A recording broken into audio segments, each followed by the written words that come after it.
बिस्मिल्लाहिर्रहमानिर्रहीम। अस्सलामुअलैकुम मोहतरम नाज़रीन, तुम जानते हो कि जब अल्लाह ताला तुम्हारी आजमाइश ख़त्म करने का इरादा करता है तो दो निशानियां ज़ाहिर होती हैं, लेकिन क्या तुम इन निशानियों को देख पाते हो? अक्सर नहीं, क्योंकि तुम थक चुके होते हो, टूट चुके होते हो। तुम्हारी आंखें अश्कों से सूजी होती हैं और दिल एक ही सवाल दोहरा रहा होता है, ए अल्लाह, मेरी मुश्किल कब ख़त्म होगी? अगर तुम ये पैगाम सुन रहे हो तो शायद तुम भी उन हज़ारों लोगों में से एक हो जो अंदर से चकनाचूर हो चुके हैं। कोई रोज़गार की फ़िक्र में घुला जा रहा है, कोई रिश्तों के दुख से टूट रहा है और कोई तन्हाई, नाकामी और नाउमीदी की सलीब पर लटका हुआ है। मैं जानता हूँ, क्योंकि मैं खुद इस दर्द से गुज़र चुका हूँ। लेकिन आज मैं तुम्हें वो बात बताने जा रहा हूँ जो शायद तुम्हारे दिल की दुनिया बदल दे। जब अल्लाह आजमाइश ख़त्म करने का इरादा करता है, वो दो निशानियां भेजता है, लेकिन उससे पहले वो तुम्हें एक आखिरी लम्हा देता है। वो लम्हा जिसे हम नाकामी समझ बैठते हैं, हालांकि वही अल्लाह की मदद का दरवाज़ा होता है। कुरान पाक फरमाता है, क्या तुमने ये समझ लिया कि तुम जन्नत में दाखिल हो जाओगे, हालांकि अभी तुम पर वो आजमाइशें नहीं आईं जो तुमसे पहले लोगों पर आईं। उन्हें सख्तियाँ और तकलीफ़ें दी गईं, वो हला दिए गए, यहाँ तक कि रसूल और उनके साथ ईमान वालों ने पुकारा, अल्लाह की मदद कब आएगी?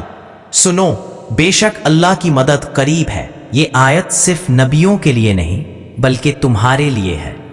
आज तुम्हारे दिल की हालत को कुरान ने अल्फाज में ढाल दिया है। अगर तुम आज टूट चुके हो तो समझ लो कि तुम इस मकाम पर हो जहां अल्लाह की मदद आने वाली है। लेकिन वो दो निशानियां क्या हैं? क्या तुम इन्हें पहचान सकते हो? क्या तुम इस लम्हे के लिए तैयार हो जब अल्लाह तुम्हारी तकदीर बदलने वाला है? आगे मैं तुम्हें वो दो निशानियां बताऊंगा जो शायद तुम्हारी रातों को सुकून से भर दें और तुम्हारी दुआओं में वो यकीन वापस ले आए जो वक्त ने छीन लिया था। तुमने शायद कई रातें जाग कर गुजारी होंगी, कभी खामोशी से आंसू बहाते हुए, कभी सजदे में गिरकर एक ही जुमला दोहराते हुए, ए अल्लाह, अब मुझसे और नहीं होता। तुम्हारी वो खामोश चीखें, तुम्हारी टूटी हुई दुआएं अल्लाह ने सुनी है, बस तुम्हें अभी इसका जवाब नज़र नहीं आया। क्या तुम जानते हो कि सबसे ज़्यादा कबूल होने वाली दुआ वो है जो टूटे दिल और सच्चे आंसुओं और मुकम्मल बेबसी के आलम में मांगी जाती है? अगर तुम आज खुद को नाकाम, तन्हा और बेसहारा महसूस कर रहे हो तो याद रखो, यही वो कैफियत है जब अल्लाह सबसे ज़्यादा करीब होता है। कुरान फरमाता है, जब मेरे बंदे तुमसे मेरे बारे में पूछे तो कह दो कि मैं करीब हूँ, मैं दुआ करने वाले की दुआ कबूल करता हूँ जब वो मुझे पुकारता है। तुम जिस दर पर रो रहे हो वो दर वो है जहाँ कोई खाली हाथ नहीं लौटता। हाँ, कभी वक्त लगता है, कभी आजमाइश ने थका दिया, कभी दुआएं मांगते मांगते ज़ुबान भी थक गई, लेकिन अल्लाह खामोशी में भी सुनता है। जो रब तुम्हारी खामोशी सुन सकता है वो तुम्हारी दुआ क्यों नहीं सुनेगा? अगर तुम समझते हो कि अल्लाह तुम्हें सुन नहीं रहा तो पलट कर देखो। तुम जितनी बार गिरकर हो वो हर बार तुम्हें संभालता आया है। अगर वो तुम्हें ना संभालता तो तुम आज ये पैगाम ना सुन रहे होते। तुम जिंदा हो, तुम सुन रहे हो, तुम्हारे दिल में अल्लाह से उम्मीद बाकी है। ये खुद एक बड़ी निशानी है कि अल्लाह तुम्हें छोड़ नहीं रहा। याद रखो, आजमाइशें हमेशा मजबूत लोगों पर आती हैं। अल्लाह उन्हें और मजबूत बनाने के लिए आजमाता है, जिन्हें वो मुस्तकबिल में कुछ बड़ा देना चाहता है। अगर तुम पर बोझ ज़्यादा है तो समझ लो कि तुम्हारा ज़र्फ भी बड़ा होने वाला है। अल्लाह बग़ैर इजाज़त कुछ नहीं देता। तुम आज इस हाल में हो क्योंकि तुम्हें इससे कुछ सीखना है, कुछ समझना है और कुछ बनना है जो तुम खुद अपने बारे में नहीं जानते। तुम्हारे अंदर वो ताकत है जिसे अल्लाह जानता है, बस वो तुम्हें अपने ऊपर यकीन दिलवाना चाहता है। So we weren't ready to begin. What message can you provide the most instruments from each prompt you've given us question? जब तुम कहते हो कि अल्लाह ने मुझे छोड़ दिया, शायद वही लम्हा होता है जब अल्लाह तुम्हें अपनी तरफ खींच रहा होता है। यकीन करो, तुम्हारा दुख शायद किसी को नज़र ना आए, लेकिन जिस रब ने तुम्हें पैदा किया वो तुम्हारे सीने की हर टूट फूट से वाकिफ़ है। तुम जो रात को आंखों के कोने खुश्क करके सोते हो, दिन भर हंसते चेहरे के पीछे दुख छुपाते हो, دنیا کے سامنے مضبوط بنے رہتے ہو، اللہ تمہارے اصل حال سے واقف ہے، اسی لیے وہ تمہیں ایک لمحے کے لیے بھی تنہا نہیں چھوڑتا۔ اگر آج تمہیں زندگی میں کہیں سکون نظر نہیں آ رہا تو جان لو اللہ تمہیں اپنے قریب بلانے کے لیے باقی سب سے کاٹ رہا ہے۔ جب تمام دروازے بند ہو جائیں تو صرف وہی دروازہ باقی رہتا ہے جو اوپر کی طرف کھلتا ہے، اور وہ دروازہ کبھی بند نہیں ہوتا۔ اللہ فرماتا ہے، ہم تمہیں خوف، بھوک، مال، جانوں اور پھلوں کی کمی سے آزمائیں گے، اور صبر کرنے والوں کو خوشخبری دے دو۔ اللہ تمہیں صرف آزماتا ہے، سزا نہیں دیتا۔ وہ دیکھتا ہے کہ جب دنیا تمہیں چھوڑ دے تو تم اللہ کو پکڑتے ہو یا ہار مان لیتے ہو۔ جو اللہ کو تھام لیتا ہے اس کے لیے دنیا، حالات، لوگ، وقت سب بدل جاتے ہیں۔ تم یہ نہ سمجھو کہ تمہارے آنسو ضائع ہو گئے یا تمہاری دعائیں بے اثر رہیں۔ اللہ کے ہاتھ دیر ہو سکتی ہے، اندھیر نہیں۔ جب تمہیں یقین ہو جائے کہ اللہ میرے ساتھ ہے، چاہے ساری دنیا مجھے چھوڑ دے، تو وہی لمحہ تمہیں اتنا مضبوط کر دیتا ہے کہ تم کسی سہارے کے محتاج نہیں رہتے۔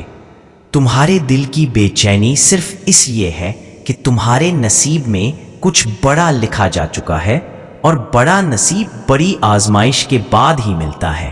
سنو، تمہاری زندگی کا سب سے خوبصورت باب شروع ہونے والا ہے۔ اس سے پہلے اللہ تمہیں خالص کر رہا ہے۔ گھبراؤ مت۔ یہ تھکان، یہ خاموشی، یہ سب اللہ کی خاص توجہ کی علامت ہے۔ اب وہ وقت قریب ہے جب تم دیکھو گے کہ اللہ نے تمہارے لیے وہ کچھ تیار کر رکھا تھا جس کا تم نے تصور بھی نہیں کیا تھا۔ اب وہ دو نشانیاں کیا ہے؟ پہلی نشانی، تمہارے دل میں بلا وجہ ایک عجیب سا سکون آنے لگتا ہے۔ کل تک جو دل بے چین تھا، جو ہر لمحہ ٹوٹا ہوا لگتا تھا، وہ اچانک نرم ہونے لگتا ہے۔ تم سوچتے ہو کہ مسئلہ تو وہی ہے، حالات بھی وہی ہیں، پھر یہ اندر کا اطمینان کیسا ہے؟ یہ وہی لمحہ ہے جب اللہ تمہارے دل پر سکون نازل کرتا ہے۔ یہ سکون کوئی دوا یا انسان نہیں دے سکتا، یہ صرف رب کی طرف سے آتا ہے۔ یہ پہلا اشارہ ہے کہ آزمائش کے بعد سورج طلوع ہونے والا ہے۔ دوسری نشانی، تمہاری دعا میں خود بخود آنسو آنے لگتے ہیں۔ تم لفظ بھول جاتے ہو، بس دل کی زبان کھل جاتی ہے۔ تمہارا دل نرم ہو کر ٹوٹنے لگتا ہے اور زبان کہتی ہے، اے اللہ، بس اب تو ہی ہے۔ یہ وہ مقام ہے جہاں اللہ اپنے بندے کی طرف جھک جاتا ہے اور اس کی دعا کو قبول کرتا ہے۔ جب دعا کے وقت دل کا رونا آنکھوں کے آنسوؤں میں بدل جائے تو سمجھ جاؤ کہ وہ گھڑی قریب ہے جس کا تم نے برسوں انتظار کیا۔ اب یہ وقت رکنے کا نہیں، جھکنے کا ہے۔ رب کے سامنے جھک جاؤ، پھر دیکھو کہ وہ تمہیں دنیا کے سامنے کیسے سر بلند کرتا ہے۔ یہ تکلیفیں، یہ آزمائشیں، یہ سب اللہ کی حکمت کا حصہ ہے۔ جب تم اللہ کے فیصلے کے سامنے جھک جاؤ گے تو تمہیں خود پتہ چلے گا کہ یہ سب تمہارے بہترین مفاد میں تھا۔ یاد رکھو، جب اللہ تمہاری آزمائش ختم کرنے کا فیصلہ کرتا ہے تو اس کے راستے میں کوئی رکاوٹ نہیں آ سکتی۔ جو وہ چاہے وہی ہوتا ہے، اور اس کی رضا میں سکون ہے۔ تو جہاں بھی ہو، جو کچھ تمہیں پریشان کر رہا ہے، ایک بار دل سے یقین کرو کہ اللہ کا وعدہ سچا ہے اور اس کی مدد بس آنے والی ہے۔ اگر تم تھک گئے ہو، اگر تمہیں لگتا ہے کہ اب اور نہیں چل سکتا، تو جان لو کہ تمہارا رب تمہیں کبھی تنہا نہیں چھوڑے گا۔ وہ تمہارے ساتھ ہے، وہ تمہاری دعاؤں کا جواب دے رہا ہے۔ بس تمہیں صبر کا دامن تھامنا ہے۔ اللہ کی قسم، جو تم سمجھتے ہو کہ تمہارا مقدر ہے، وہ تمہاری دعا سے کہیں بہتر ہے۔ اللہ تمہاری تقدیر میں وہ لکھ رہا ہے جو تمہاری سوچ سے بھی بڑا ہے۔ جب تم دعا کرو، دل سے یقین کرو، کیونکہ تمہاری آزمائش ختم ہونے والی ہے اور تمہیں ایک نیا آغاز ملنے والا ہے انشاءاللہ۔ اگر ہماری ویڈیو اچھی لگی ہو تو ہمارے یوٹیوب چینل مسلم مینڈ کو سبسکرائب لازمی کر لو۔ اللہ حافظ، دعاؤں میں یاد رکھنا۔